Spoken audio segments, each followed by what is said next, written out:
Assalomu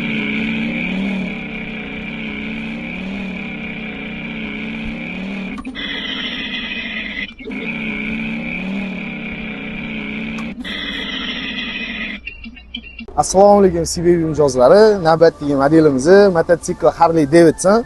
Buni rangiga, vidiga bitta o'zingizlar baho beringlar. Legendarniy model. Men o'zim shaxsan farzandimga niyat qilib qo'ygan modellardan bittasi. Polni temirdan bo'ladi, 100 kg ves ko'taradigan, tezligi 20 km tezligi chiqadigan, birinchi skorsi 5-6 beradi. Sekindan boshlab o'rgatasizlar. Ballonlar nadinoy bo'ladi. Xullas o'zimga juda ham yoqadi. Kachesasi juda ham zo'r. Mana oldi faralari lupali bo'ladi. Kechqurundan maza qilib haydasi bo'ladi. Bu o'zim ham haydasam ham bo'ladi. Zakazinglar bo'lsa telefon qilinglar. Sizlarnikini ham xuddi shunaqa qilib, chiroyli qilib dastavka qilib beramiz. CBB'da qolinglar, sizlarni yaxshi ko'ramiz. Hammaga rahmat.